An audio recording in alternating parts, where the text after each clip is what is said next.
Have you ever noticed how music has this weird power to completely change your state in an instant? One moment, you're going through the motions, and then boom, a certain melody just catches you off guard, and suddenly you're feeling everything. It's like different songs hold different keys to unlock different parts of us. The right sound at the right moment can crack you open. It can give you chills or transport you to a memory so vivid you can almost smell it. I took my toddlers to the Santa Barbara Zoo last weekend.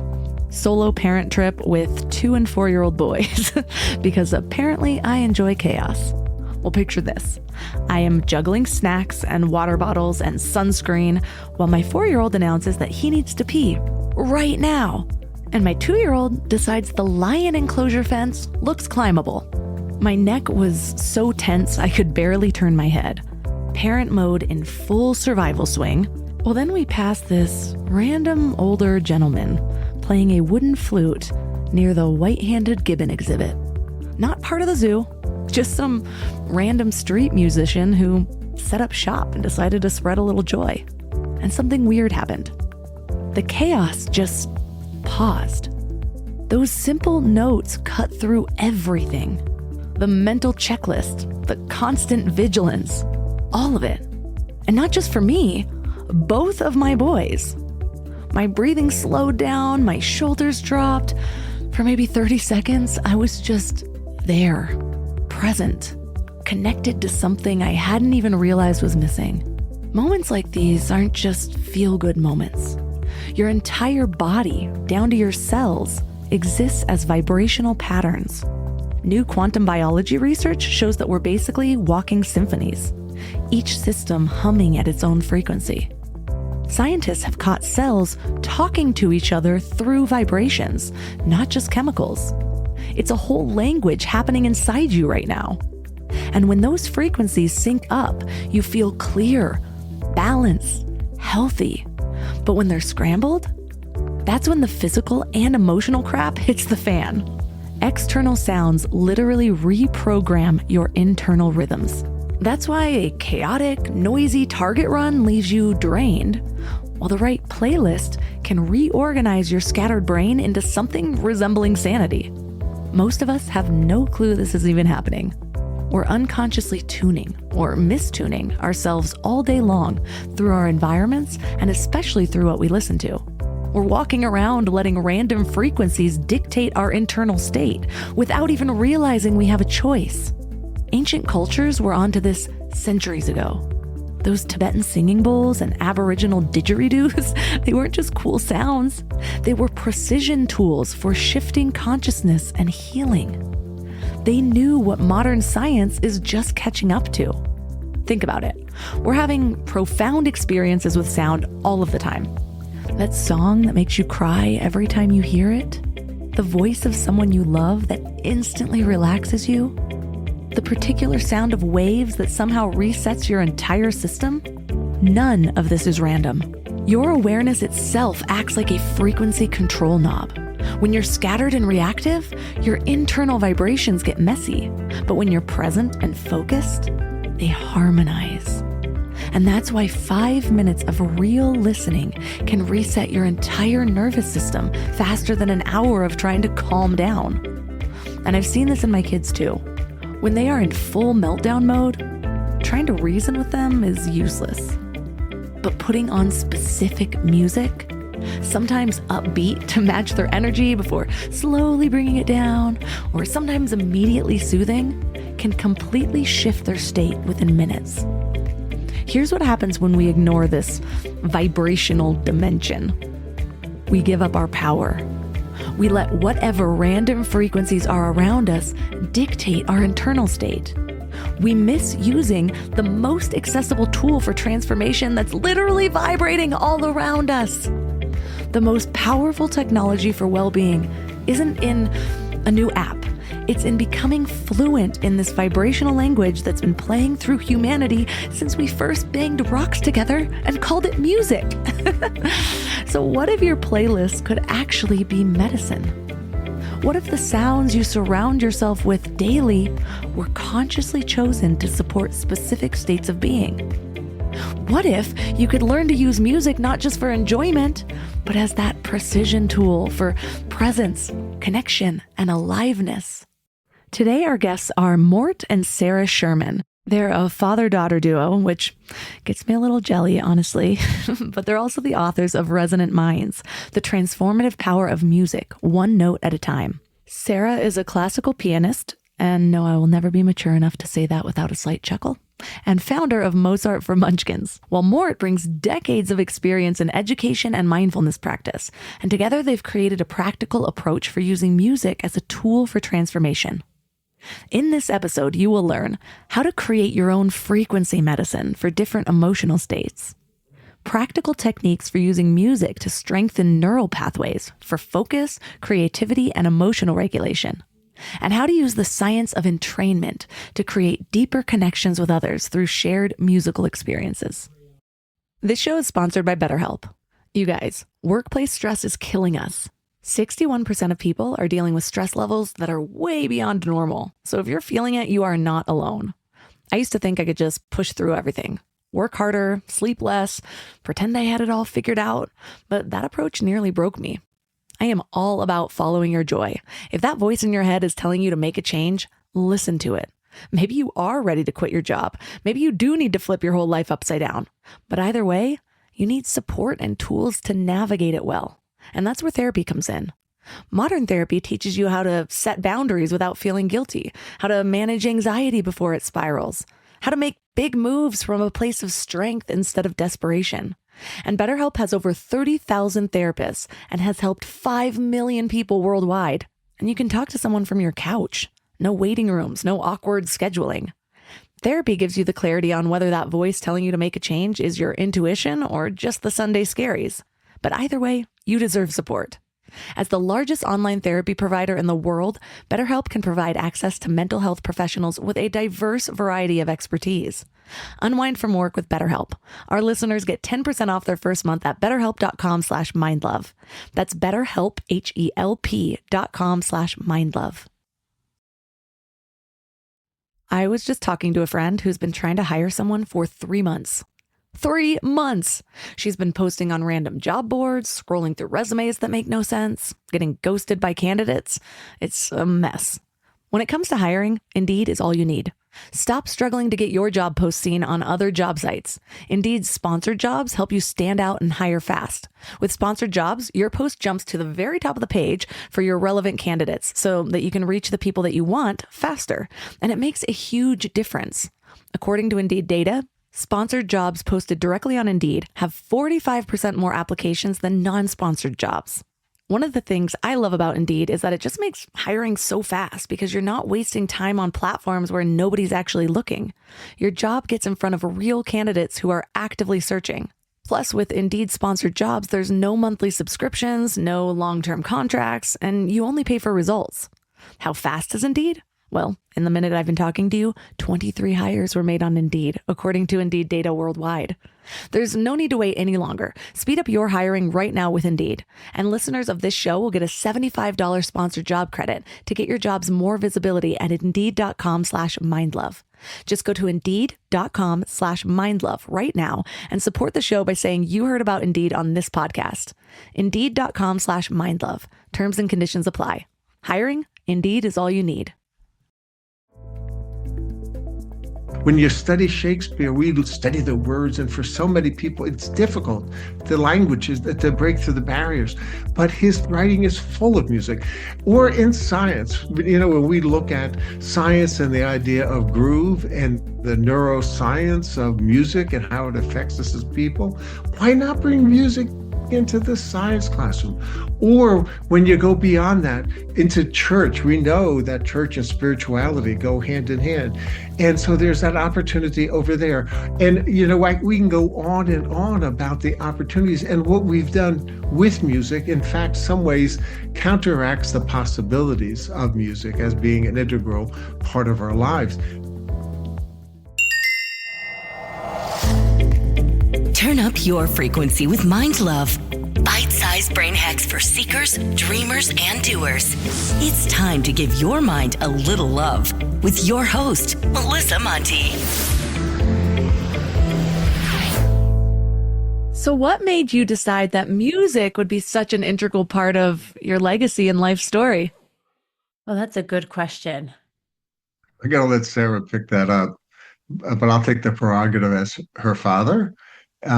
It's always been part of our adult life, but it was not part of my childhood. And there was this moment. In fact, we call it in the book. We call this the mindful spark. And that question, Melissa, is at the core of why we wrote this book. Is about how do you create those mindful sparks, those moments where music becomes important. Sarah was raised in a house where music was an integral part of who we are as a family. One of our kids loves like hip hop and country music and just it's really eclectic. Sarah became a classical musician. Our oldest daughter is a little bit more eclectic, but she moved to South Carolina. So at this point, her life is being structured and pushed in a different way. But the story of Sarah to me is just so fascinating about that question, that mindful spark, that musical moment where you know it was part of you. And Sarah, I want to prompt you. The research that she's done that there's this huge majority of people in the country and in the world who use music. And so we want to get to how do you create music? How do you use music as a lever for mindful action? But Sarah, like music in your life, go ahead, take it away. So, it's such a good question, Melissa. Some of my earliest memories are falling asleep to a pink transistor radio, which dates me a little bit. But I remember falling asleep to classical music and watching the red, what are they called? LED lights flop through and change. And so it was always something I loved, but I don't know if I necessarily knew what that meant until I was much older. My sister was taking piano lessons. I have two sisters. My middle sister is only 20 months older than I am. So, of course, I had to do everything she did. And after all her piano lessons, I used to go into the room where she had her lessons and play whatever she was learning during her lesson. But I would play it with my nose, I would play it with my toes, I would, try with my elbows, and it really pissed her off because it just came easily to me.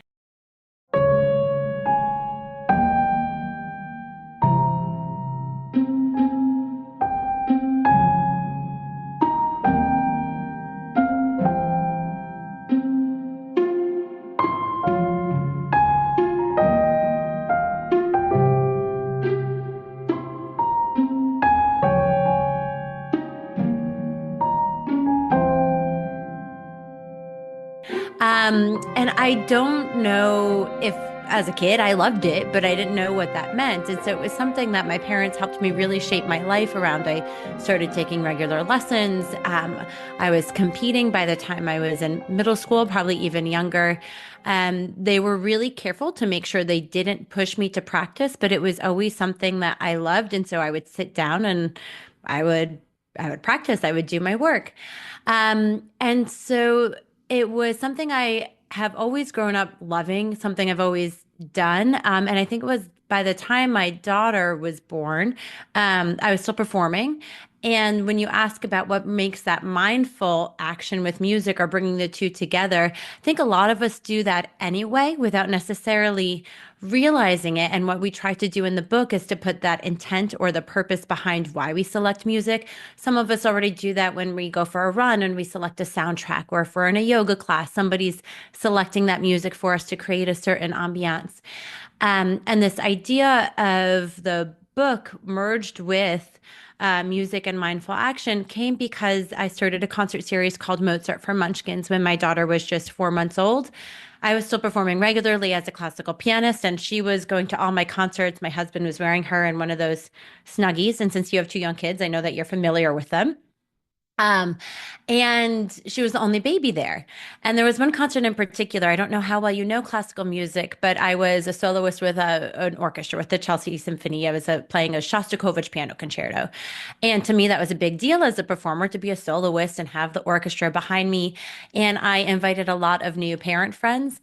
And they all canceled. What if my baby needed to cry during the concert, or they were hungry or needed a diaper change? And I understood, but I was disappointed. It was a big moment for me as a performer. And so I noticed a gap around New York City where there wasn't anything to allow kids to be kids, but to be exposed to real music, real music in the sense of Bach, Beethoven. I'm classically trained, so that's what it was at the time, and it's evolved a lot by then. And so that mindful action merging with music came as something, well, if we want to get our audience members to maybe have a moment of calm, we're going to play a piece of music to do that. If we want to create a sense of community, we're going to play something to move everyone around. And it started with Mind Up, the Goldie Hawn Foundation in 2021, maybe 2022. We collaborated with United Federation of Teachers and Mind Up to create Mind Up for Music, which is using the 4 pillars from Mind Up and applying music to complement each of these pillars of mindfulness, focus, neuroscience, emotional awareness, and positive psychology. And so we created these soundtracks where we worked with teachers and with students to support all of that. And from there, it's just grown into the book, into what our everyday lives are surrounded by. Wait, Melissa, before you ask a question, Sara, real music could be Simon and Garfunkel, could be Taylor Swift. It's not just classical music. Oh, I know that. I said I like as a classically trained. That was my seedling, though. As a I get Okay, it. I just want to be really clear that we're not elitist and snobbish. It's music for everybody, and you bring what we call that you fall back to the familiar playlist of your mind, and you could build on that. So for somebody, Taylor Swift might be familiar. For somebody else, it could be Bach. For me, I grew up with Simon and Garfunkel, and my wife loves Carol Kane. So wherever that familiar is the point of the book. Is that you used to use that as the lever, as the spark for improving your life and those around you. Music is really important to me too. I was in choirs for a long time, but I also started playing the piano. I started with the flute, hated it, started playing the piano. At this point, I believed I was the kid who quit things because I did. I did gymnastics and dance, and I did it for like a year, and I'm like, who can wear these leotards? Moving on. And so I was just always quitting things. But then I found piano, and it was the first thing that I stuck to. And I ended up doing some program called Certificate of Merit and getting some scholarships, and so I'm a little elitist, but when I say elitist, I'm thinking millennial music is so much better than today's music. Like, bring back Ludacris and love that. Nirvana. I don't know. Like, I can't get into whatever's trending on TikTok these days, but I also was the generation of Napster, where I was like sitting there waiting for multiple people to seed a song so I could get it. And it would sometimes take 11 hours because it was unknown. And I was creating all these playlists. So I love that.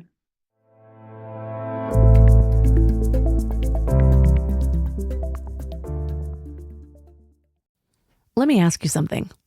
How much time did you spend last week thinking about what to eat? Planning meals, making grocery lists, wandering around the store like a lost tourist. I used to waste entire Sunday afternoons on this, and it was exhausting. Then I found Hungry Root. Hungry Root fills your cart with personalized picks and plans your week of meals, getting smarter with every order. They have over 15,000 recipes to choose from each week, and most are ready in 15 minutes or less. I'm actually headed to Michigan this week, and I had my Hungry Root order delivered there. So I already know that I have meals ready and plenty of snacks for the kids without scrambling to find a grocery store. It's just handled. And what I love most is their smart cart technology. It learns what I actually like and then recommends groceries, recipes, and supplements just for me. So no more buying spinach that rots in my fridge. They screen out over 200 additives and only source high-quality ingredients. The time I've gotten back has just been life-changing. So take advantage of this exclusive offer. For a limited time, get 40% off your first box, plus get a free item in every box for life. Go to hungryroot.com/mindlove and use code MINDLOVE. That's hungryroot.com/mindlove, code MINDLOVE, to get 40% off your first box and a free item of your choice for life. hungryroot.com/mindlove, code MINDLOVE. So, Melissa, I got to tell you a story that just happened the other day. My wife and I try to talk to our grandson and to our daughter when they drive to school together in the morning. And we were doing a podcast last week, and I was saying, so like, what music, Ethan, do you listen to? And He said, well, listen, let's be really clear. It's not classical, even though you guys love classical, and it's not country, even though my dad loves country, and it's not the 80s and 90s, even though my mom loves that. He said, I listen to indie music. And it's again, it's not when you my wife and I said, "What is indie music?" So we had to go online and look up indie, and then we spent the morning listening to it because it was important to our grandson Ethan. Just as Sarah would listen to, I like drives me crazy what our grandchildren, what her children listen to, and she could tell you some of the language they use as they ask for the music. But Melissa, that question about, that you're a millennial, and that makes difference for you. But we want you and others to open your minds and listen to the music and listen to what the kids are saying or what your neighbors are saying and learn and grow and respect because it's important to them. For sure. My 4-year-old's first favorite song when he was 2, for some reason, I actually was like humming this song in my head, and then he started singing Karma Chameleon. And I was like, are you really saying that? Because it's this like 2-year-old accent, Karma Chameleon. And I'm like, he is saying Karma Chameleon. And then he started to sing it, and we had to play it all the time. His next favorite song was Wrecking Ball for some reason. I don't even know how he got exposed to it, but then all of a sudden I was listening to Miley Cyrus over and over again. But then we went through a phase of it was a lot of blippy songs, which are great. And I remember thinking, before I had kids, when I was pregnant with my first, I thought, I'm not going to be the person who just listens to toddler songs all the time. I want to expose them to real music, But then I saw the joy on their faces, so I let it be. But just a couple weeks ago, I said to my husband, I was like, nope, I'm bringing back good songs. I want them to have this because I remember being jealous of when I was a teenager of my friends who really grew up listening with their dad, listening to classic rock. And I could just tell they had some appreciation that I didn't yet, which is why I went so deep in the Napster world, illegally downloading all the songs. And so I'm curious though. Nobody else did that, Melissa. You're the only one I've ever heard of did that Only one. I know. I got real into it though. That's all I was doing after school. And so what is like when you're thinking about why this is so important to really develop this appreciation of music, bring it into our lives and experience it in maybe a deeper way than we're used to just listening to it in the background. What is the benefit of that? So this idea and that we talk about a lot in the book that I find really important is the idea of active listening versus purposeful passive listening. So both are really important. When we are active listening, think about when you're listening to somebody talk and you need to retain that information to have a dialogue. And we can select musical pieces and have them an activity or some type of mindful action to go along with that piece, whether it's listening purposefully in a group setting when we do workshops and saying, hey, let's listen to the lyrics and see if you can extract something from it. Or there's a piece I like called The Raindrop Prelude by Chopin. And to say, hey, can you hear that raindrop? Can you actively try to find what sound is that raindrop? And so in doing something that is a guided activity with a piece of music, a prescripted guided activity, we're helping to create focus and attentive listening, which then helps in dialogue. It helps our cognitive functions. It helps even our executive functions. On the flip side, when we talk about purposeful passive listening, that's the music that you have on the background. And the average American listens to 3 hours of music a day. Younger generations are up to 4 hours, and that's a staggering amount. But how much of that is background noise, background music that's not listened to with intent, and how much of that is, hey, I need to change my mood. I'm going to put on a piece of music to help with that. And when we purposefully passively listen to a piece of music, that's a mouthful. We activate something called our default mode network. And that is really important because that is where we are creative. That's where we solve problems. That's where our mind is at rest, but it's where we have all these connections happening. And we can put on a piece of music and have it kind of wash over us. And some activities I like to do are we paint what we hear, we draw what we hear. Maybe you write a poem, maybe you just listen.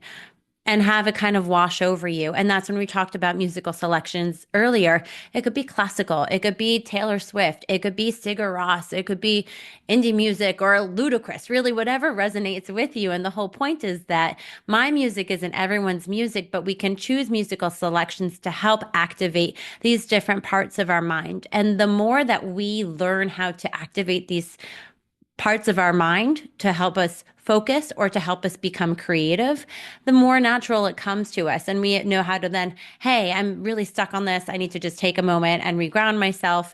And I'm going to put on a piece of music and see if it helps my mind calm down. So maybe I can come up with a solution.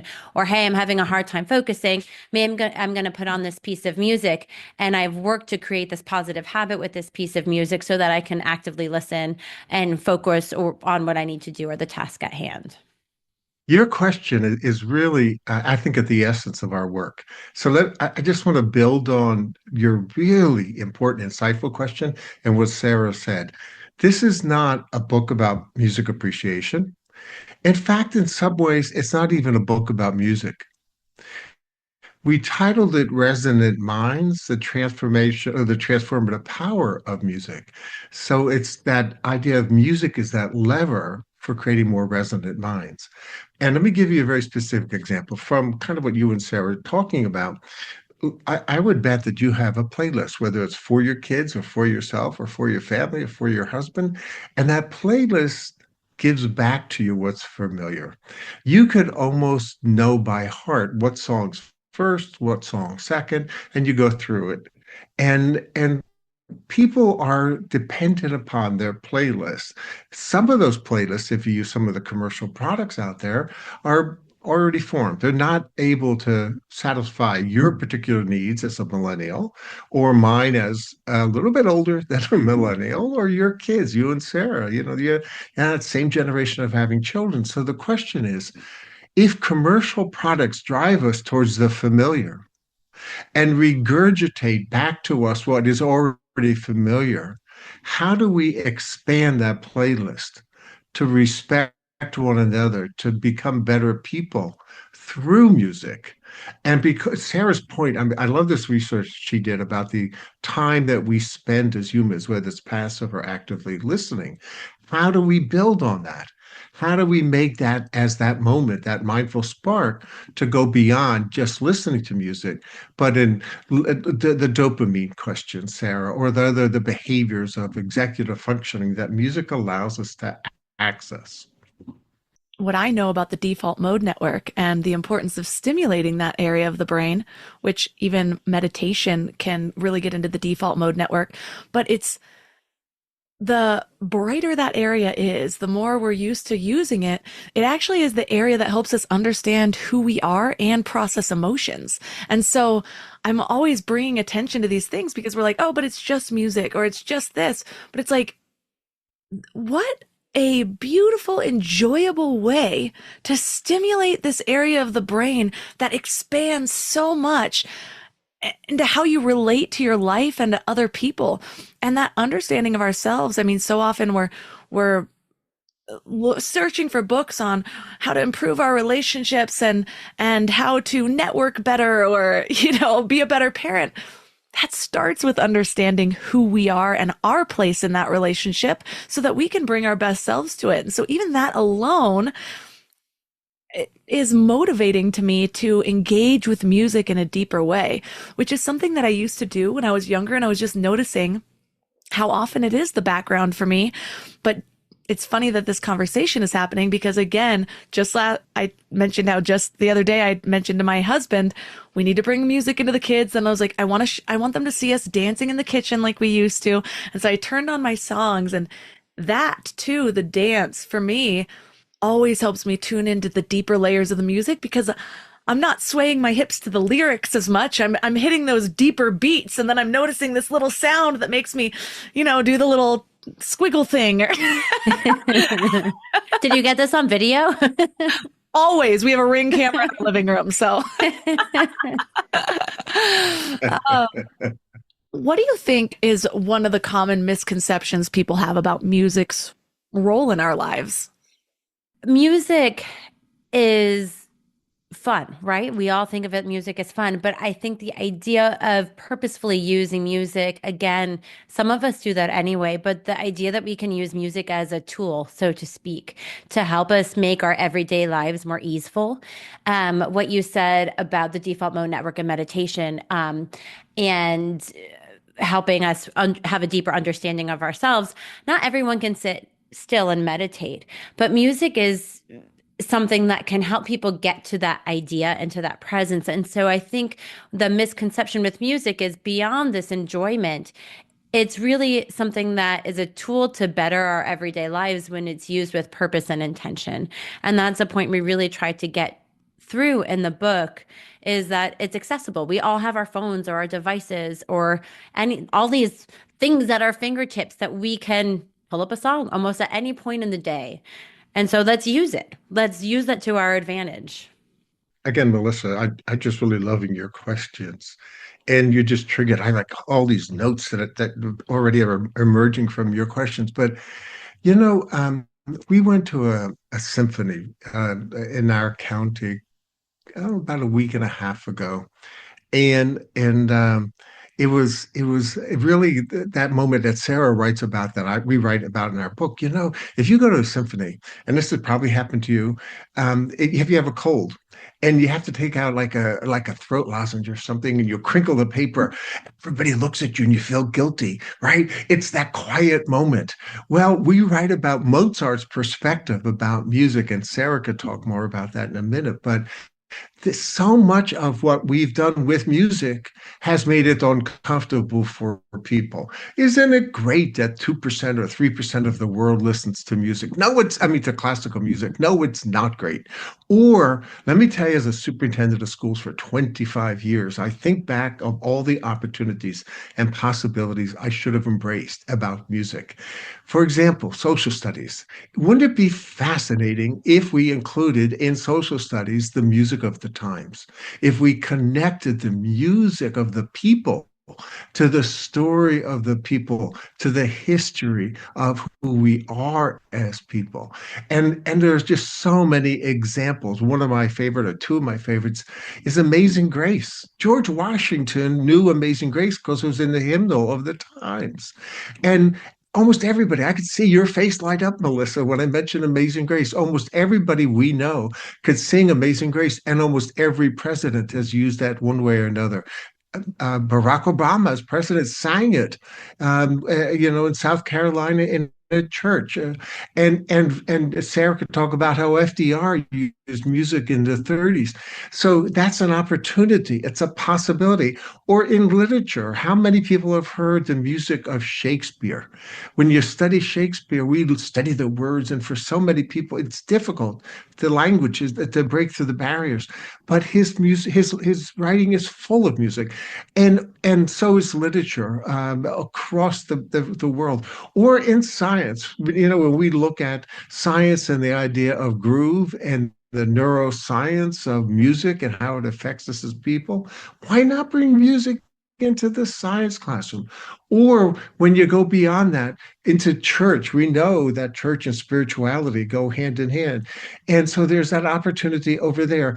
And, we can go on and on about the opportunities and what we've done with music. In fact, some ways counteracts the possibilities of music as being an integral part of our lives. This idea of building playlists and having music accessible and having an essential part, an integral part of our life, is again that lever for a broader way. And we have squandered our opportunities with music because in some ways we have said, stay away. So Sara, do you know that Mozart quote that I mentioned? Do you want to just give Melissa a taste of what Mozart said about his music? Oh yeah, so I'll be paraphrasing terribly, but the idea of it, I know passionately. So uh, Mozart wrote a letter when he was premiering one of his symphonies to a friend, and it was about the way the audience perceived the piece. And he talked about it like there was this, I'll use the musical terms and explain them. There was this piano and the violins, and you could almost hear it was silent in the concert hall. But then at the end of the movement, when there was this giant crescendo, everyone cheered in the audience with this burst of applause, just like I knew they were going to. And that moment captures that Mozart didn't want the audience to sit still. He thought it was really neat that when the music got quiet, the audience got quiet. But when they were excited, like the music was supposed to create this feeling of excitement, the audience got excited with that. And so, how amazing that, this is how many hundreds of years, almost 300 years ago, and 250, give or take, that we have a classical composer that almost everyone knows, Mozart, who wanted to have this type of reaction to the audience. And I think that's beautiful. And I'm not saying that every single concert hall today has to have people cheering at the crescendos and decrescendos when it gets loud and soft, but the freedom to really feel the music and interact and to experience it, then feel like that the idea of I have to sit quietly with my hands folded and be in my best behavior. Like with your kids, would you feel comfortable taking to them to a classical music concert? It's You're feral. No. Yeah. Well, you can bring them to a Mozart for Munchkin's concert But anytime. you should. I know. No, I want to. I'm getting really inspired. And I'm reminded of, there's two moments that I think about a lot when I am either overstimulated or all of a sudden I feel my mind judging like that's not supposed to happen. There's two moments. One is I was doing ayahuasca once, and the woman actually said, people might be making sounds, and if you're getting annoyed, use that as your work. And I use that in my daily life, especially with my kids, because I can get quite overstimulated, and they're two little boys, and so they're loud and doing a lot of things all the time. And then the other one is a book I read on meditation where someone talked about how in his training he was challenged to sit in Times Square. And when he could find the depths of the meditation in Times Square, then he knew that he had gotten there. And those two things kind of brought together were what came to mind when Mort was talking about the crinkling paper and the symphony. Because what I would do now, the place that I'm now, is I would probably have the moment of like, shh, but then I'd sit there and think, what if I could integrate that sound into the music? Because this moment is a note. This moment is music. And what does it look like when I accept it all at the same time? And my word for this year is resonance. And so that's why I was so drawn to your book, because the last couple of years I kept bringing back expansion because I just felt like that in my life, and I was having babies and all this stuff.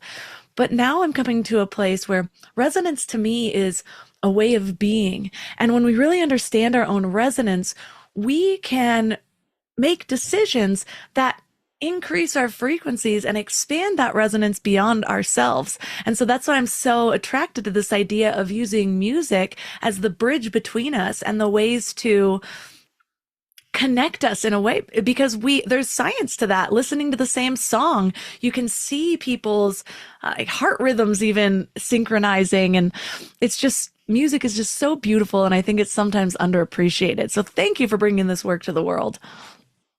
Yeah, we want to come back and talk about the crinkling of the paper and creating your own music in a little bit.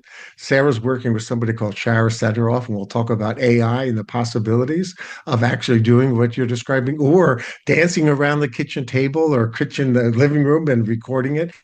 So many possibilities out there through music. But there's one other piece with the meditation. What Sara and I worked really hard on this image, and it's in the book a couple times. It's the conductor with the raised baton. And part of the image we want is that person who could meditate quietly amidst all the turmoil of a train station or Times Square or wherever one might be. But when the conductor has that moment of silence, I love a piece, part of the book is when we talk about the silence between the notes, that moment of quieting.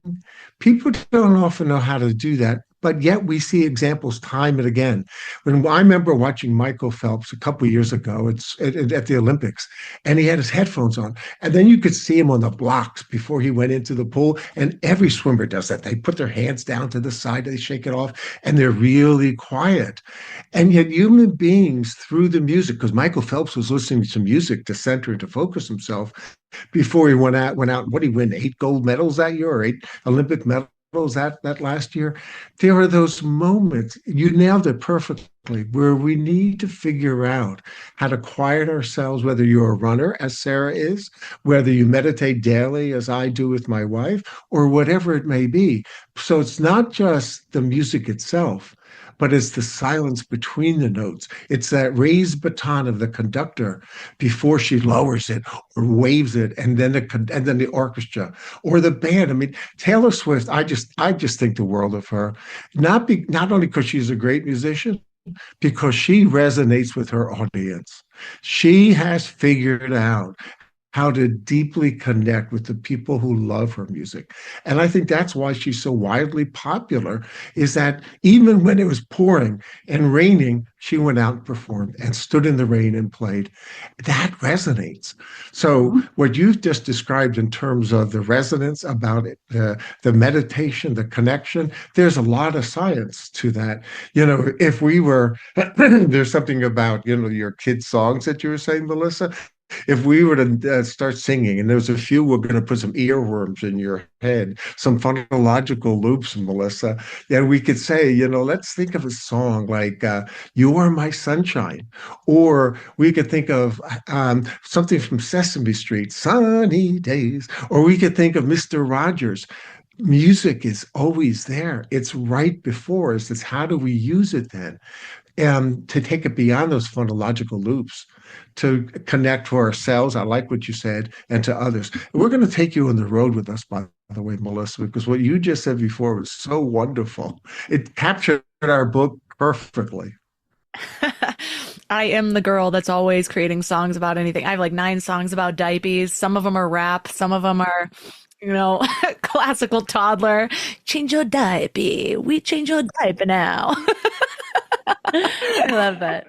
Well, I do want to go back to something Melissa was saying about resonance. And because you've mentioned a few times wanting to bring more music in your household, and it's something we said earlier about accepting all types of music. And because I think sometimes it's hard to figure out at what point, how do we know which songs to play for our kids? Everything resonates differently for all of us. Like you said, what was the song you were saying your 4-year-old was really into? Chameleon, Wrecking Ball. Right now, he's really into a Chainsmokers song, so I'm kind of a little more excited. So what we do, and what you mentioned habits also, and we haven't touched on that yet. And there's this whole cycle on how we can utilize music to create these positive habits. But before we even get to that, it's how do we open our ears to accept each other's music, or to at least see what resonates with your 4-year-old. I have a 6 and an 8-year-old. So what resonates with them? For my daughter, some days it's Party in the USA.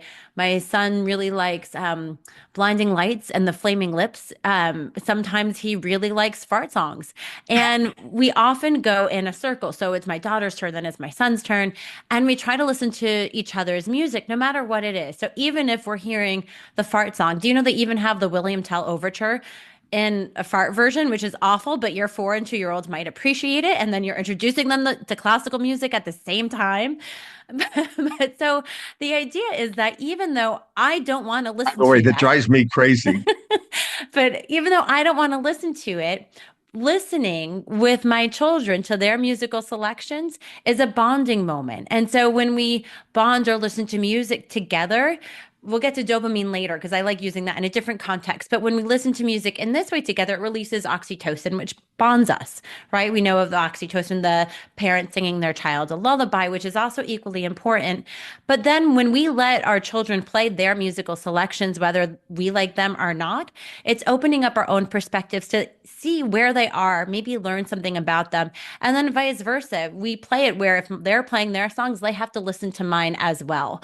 And I'm not expecting them to want to play my songs when I'm not around, if I'm in another room or something, but that they recognize the type of music that's important to me in that moment. My daughter now knows, we'll go back to Taylor Swift. If I'm in a bad mood, she'll say, play Shake It Off, and we'll dance it out together because she knows that boosts my mood. And so you can create these positive habits as a family to support each other, not just ourselves. And I think there's something really beautiful about the way you can use music as a connection in family. I'm so glad you're saying this right now because I just realized I clicked into doing something right recently. as I mentioned, because that was the thing. I was like, I have been listening to your music 'cause it makes you so happy, but it's important for you to listen to my music, and not just so you appreciate my music, but so you get used to appreciating other people's music. And so I wanted them to be exposed to that, but also I'm always singing around the house. I love to sing. And one time, and my kids have loved it, but then now they're getting to an age. And one time my toddler, or my 4-year-old, before he was 4, was like, Mom, stop singing. And I was like, you never tell someone to stop singing. Singing is a gift to the world. And I have a wound from when I was little. I loved singing when I was little. I wasn't very good at it. I think my mom was getting annoyed. And when I was like 3, I was like, can I be a famous singer when I grow up? She's like, I think you need some work. And from that time on, and she's the most loving mom. Like, she's still appalled that she said this and that I remember it, but she said she was probably having a moment. Anyways, it took a really long time, and I've healed singing out loud with my husband, because I would like do it quietly and he's like, you have a good voice. Let's bring this out. And so now I just kind of belt it out. Well, it was funny because just the other day, my 2-year-old was like, too loud when I was singing. And all of a sudden my 4-year-old turns to him and he says, Maeve, you never tell mama to stop singing. Music is a gift to the world. And I was like, you remembered what I said like a month ago. It was just the most heartwarming moment. I was like, I'm teaching them something. Oh, that's so beautiful. Sara, did you hear the accent that Melissa just used? It sounds like when you talk about Marlo. Yeah, I think I think the two of you could talk about 4 and 5. Oh, the baby accent. I love it so much. So I'm curious, when you think about, like, what other ways do you use music? Because it's such a powerful way to stimulate different emotional states. Like, I have my sad playlist. When I need to get it out, I just sink right in, the most depressing music in the world. But how do you recommend to use it? Do you use it to consciously shift states, or? Yeah. Before we answer that, you just raised a question about parenting. And, we've all been good or bad parents. We do the best we can. But one of the best parenting books I ever read is Joy Luck Club by Amy Tan.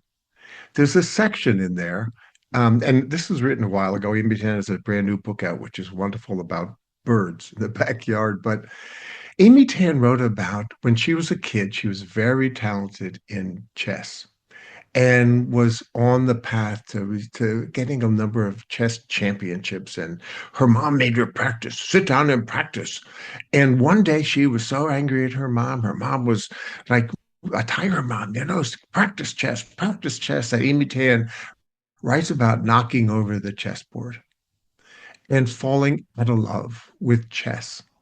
And Sara talked about before, as parents, we didn't say, sit down and practice, Sara. In our heads, we wanted to. And Sara's mom and I even talk about it to this point. How hard do you push? What do you say? And I think what you raised before in telling your story is the question of motivation and parenting. And how do you find that balance? And can music be used in a very different way than rather than saying you don't have a voice? Nobody is tone deaf. Nobody out there doesn't like music, right? It just doesn't happen. We have all these bad pejorative terms about it. Your story is very revealing, and I think we should come back and do a whole other episode on parenting through music. But you really hit something that's been important to Sara about. I don't speak. Well, yeah, I can. I'm your dad. But this whole question of how Mozart for Munchkins was created. It's about opening up music as families, as parenting, and touching the soul and the heart through music. So I loved your story, and I ignored your question because I wanted to go back and just tell you, go back and read Amy Tan and the Joy Luck Club, just that one portion, and you'll say, I got it. I understand. I haven't read that one yet, which is rare to have a book that comes up that I haven't read these days. But I am hauntingly self-aware, and so I've gone through just, what do I want to instill? I want my kids to have a deep appreciation of all of their senses, and music is just such a big part of my life, and I know the power that it has in connecting. I've had so many different phases with music, from classical piano to doing copious amounts of drugs at festivals. I don't know, but it's all been wonderful. I wouldn't do some of it again, but I'm glad I did it once.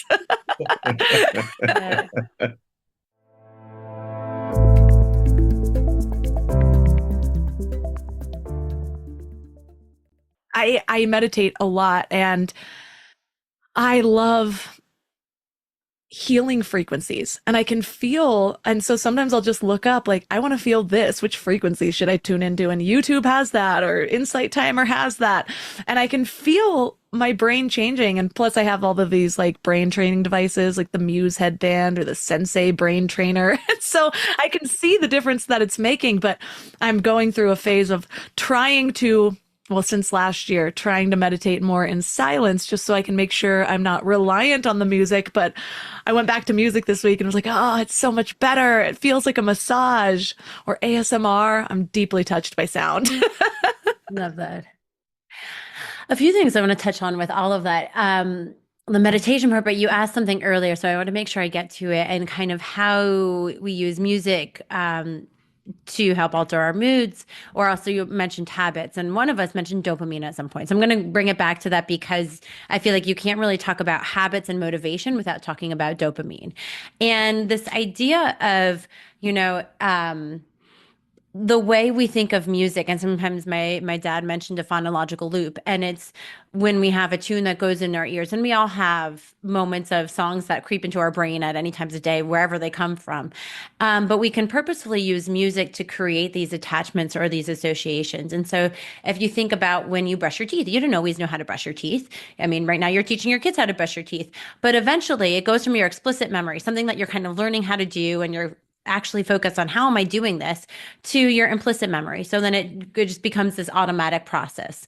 And so how can we use music to help guide us on our everyday lives? For me, again, I'm going to go back to classical music, but it's Bach. I love listening to Bach cello suites. And it's been years now that when I play Bach, I sit down and I work, and it's become this habit. And I think because, or I know from the science and the research, I'm not a neuroscientist, but I have done my due diligence over the years, that when you come back and you have a positive routine, it releases dopamine. And so the more that I've listened to Bach, where it started as this conscious thing, hey, I'm going to put this on to enhance my focus on whatever task I'm doing, to this implicit memory, this automatic, when I hear Bach, I'm ready to go. I'm ready to sit down and do work. And I've created this habit.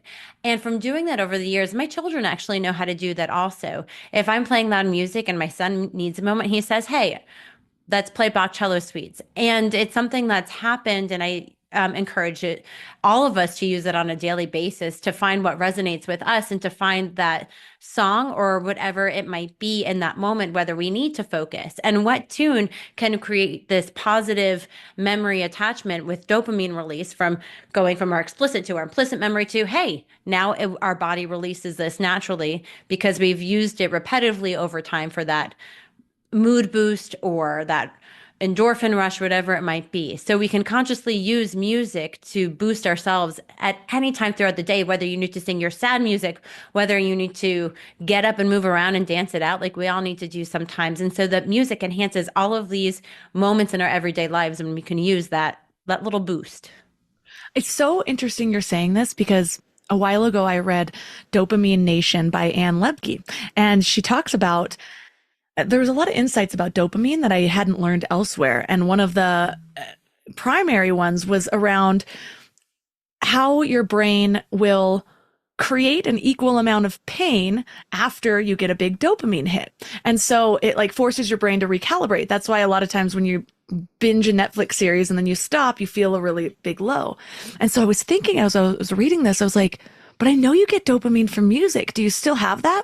And what I learned when I was researching this was that it can if you're listening to the same kind of music all the time and you avoid silence with this music. But one way to avoid it is actually by switching up tempos and genres. So it's actually good for your brain to have a variety of types of music and to go between them. And you can avoid the dopamine crash and instead just use it as a really healthy way to stimulate this necessary area of your brain to build better habits and things like that. That's why I actually have my frequency playlist when I want to get into deep work mode, I have like multiple sensory things. Like I want to smell and a sound, and then I can just put on my headphones and I get there a lot faster now because I'm triggering it. And so I'm really glad you brought that up. I love hearing that you have your own a trigger to kind of help get you to that state. You know what to put on to help get you into that work mode or whatever mode it is you need to be in. Yes. Now I just need to teach my kids how to do this also. I'm like, you're in room cleaning mode. We're playing some Bach right now. Are you feeling about this?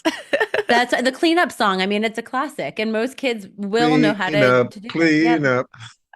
I need a recording of you, Mort, singing better than the original. Well, Melissa, again, you're just triggering remarkable questions and thoughts. This question of parenting that you asked that we hit before, and then what Sara has talked about, I call the habits of mind, written by a colleague of mine, Benna Kallick and Art Costa. But we've now talked about in the book about habits of life. And so many people with whom we've spoken saying, I don't have Sarah's background. I don't even have your silly memory of all these little ditties out there that I've begun singing to you, Melissa. So how do I access it? So I want to talk about the book just for a second, because we deliberately created the book, which is different than 99.9% of the books you're going to find in bookstores or on the market. And I think that's going to change. I think we're going to set a trend. And I think I'm already beginning to see it in the publishing world. Sara said to me in the beginning, and telling the story, Sara, I think is really interesting about how we got to write the book. But Sara said in the beginning, I want to create a book that people can come back to, that it's not read cover to cover and then put on a shelf somewhere. And so, we call that, we don't want to creating virtual dust or real dust. We wanted to make a meaningful, dynamic, interactive book. So here's what one of my assistants said when I was working at ASA, the School Superintendents Association. She said, I don't know all these like nursery rhymes that my wife knows, that sang to Sara and her sisters. I would love to have a resource where I could just go and hear what other people are playing, what children are listening to, so I could have it as a resource. So in our book, for every single song we've mentioned today and 100 others, there's a QR code. And it could take you to that song. Just open the page of the book, take your phone, and you could listen to that song while you're reading the book. And then we're also creating this website because we want it to be a resource for the world, that if you, Melissa, go in and say, you know what, here's what I do when I'm listening or trying to get to that position. Here's the 10 songs I listen to, or the sounds I listen to. Let me just share it with you. And we'll put it on our website. We want to create a network, and we want to create communities breaking down. I call it the Sara has a very specific term on the music world of the fourth wall, but I want to create and break down the fourth wall of literature, of books, so that we reach the audience and engage them in a dynamic, interactive way. Sara, did I give you 400 things to follow up on by saying all that? No, I think let Melissa ask questions, and then sure, I can speak forever. So, No, I love that. I have multiple playlists for all of my moods. I'm going to sneak in now that Spotify has podcasts and stuff too. I'll sneak in a Mind Love episode for free guerrilla marketing here. I love it. It's like, this is my brain state change playlist. Just number 7 is Mind Love. But we'll put it on our website for you. We'll put it there. And I don't want to knock Spotify or Amazon Music. I just call them commercial products. They give you playlists of the familiar, and they want to sell products. They want to sell songs. We don't want to knock that. We want to build on that familiar to expand what you're listening to and how you interact with others. have you ever considered questions like, does the role of intuition play in the way we interact with music? I don't know why that song's coming up, but I'm always drawn to kind of that spiritual side, that like our natural inclinations. Does anything come up when I ask that question? Well, we have the science to back a lot of that. And I like to think of it as musical inertia. So the music has this feeling in this direction of where it feels like it's supposed to go. There's a story, I don't know if you've there's a joke in the classical music world that if, when you wanted to wake Beethoven up, you would go da da da dum, da da dum, and stop. And he would wake up because it wasn't finished. And how dare you not play that last note? And it's so uncomfortable. And so there is this natural musical pull in music that we all feel. The research goes back to even show, we have a section in the book on this as well, that babies, infants that are just months old already know where the natural feel or pulse of music is. So if they've done research that have the neural synapses going through, and if you're playing a repetitive pattern and the baby, the infant, hears it and is familiar, I can't remember the exact amount of time, once that rhythm is changed or altered, the brain waves change because they have an expectation of what's supposed to come next. And when you pull away from that expectation of that sound of that beat, it shows. And so this predates the language of a baby being able to actually say something, but they know what to expect on sound, which is so fascinating. And then going back even further, when we think about Neanderthals, we have proof that show that music predates language, like formable language.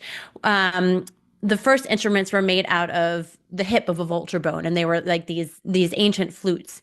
And they used to have music, whether it was these flutes, whether it was rhythmic drum circles, that even predates language. So when you talk about music and I forgot your exact question now, but that music is inside all of us and that it has this expectation with us. And the research is really booming. There's this field called the neuroarts that is really done a lot in the last few years to put artist practitioners with neuroscientists to figure out the why. Why is art so essential to us as beings? Because it's not something that's just now, it goes back for hundreds and hundreds and hundreds of years on why this is so essential to all of us as a being.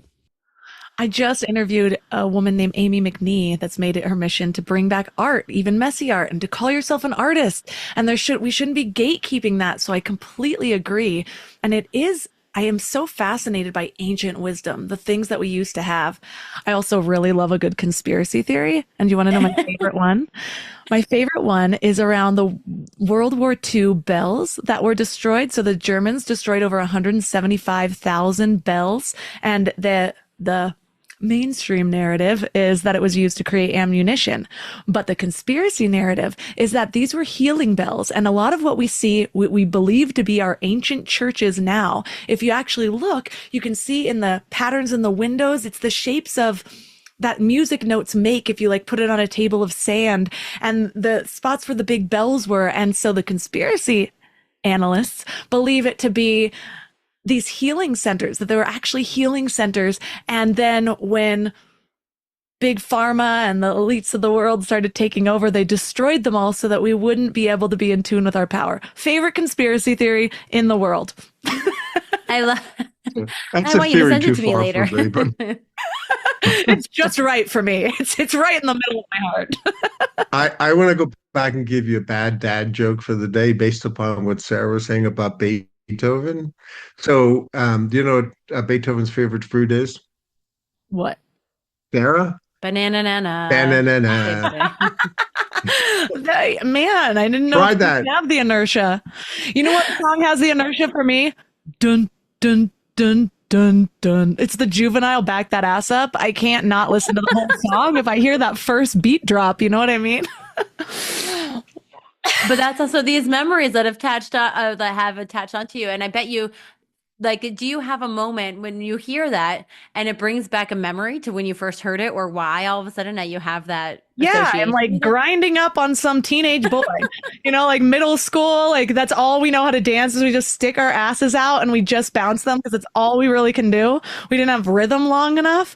That's the song that comes up. I can actually picture one of my best friends from middle school, Emily, just looking back as she's waving her. I'm doing the dance right now for those who can't see. But for those who can't see, I'm a dad and granddad holding his eyes and ears. Oh, no. Well, thank you so much for bringing this deeper understanding of the power of music to the world. There's so much that we didn't cover. I always have about 100 questions ready so I can go between where the conversation flows. And there's like 98 we didn't get to. So for listeners that are interested in learning more about you guys, connecting with you, reading your book, seeing your other offerings, where's the best place for them to connect? I think several places. So the company I mentioned, Mozart for Munchkins, is based in New York City, but we also do programs in other cities. So you can find us on Instagram or mozartformunchkins.com. The book is, like we said, it's a live book with playlists. So if you want to check that out, you can visit resonantminds.com as well. And there are also links to purchase the book through Amazon, Rowman and Littlefield, Barnes and Noble, most major retailers. What did I miss? Did I miss anything, Dad? I think you hit it, but you do a search engine for Resonant Minds, that transformative power of music, one note at a time. And that last part, Melissa, one note at a time, it's not like there's going to be this great groundswell of change. We recognize that change is incremental, and that one note at a time piece is something that Sara and I spent a lot of time thinking about. So if there's other folks who want to write to us, you could find our emails in any one of the sources, the Mozart for Munchkin website or our website or others out there. Happy to continue the conversation with anybody who wants to. And I do love leaving listeners with one action item or thought experiment. If they were going to do one thing this week to bring some of this into their lives, what would that be? I was thinking about both of you as parents and dancing around. Sara and her mother and her sister were dancing around, holding wooden spoons, making believe that they were their microphone. That's it. Mother, holding their microphone, singing RESPECT. Find out what it means to me. Yeah, that's it. So if there's one thing, is use music to connect and to free and to have joy in your life.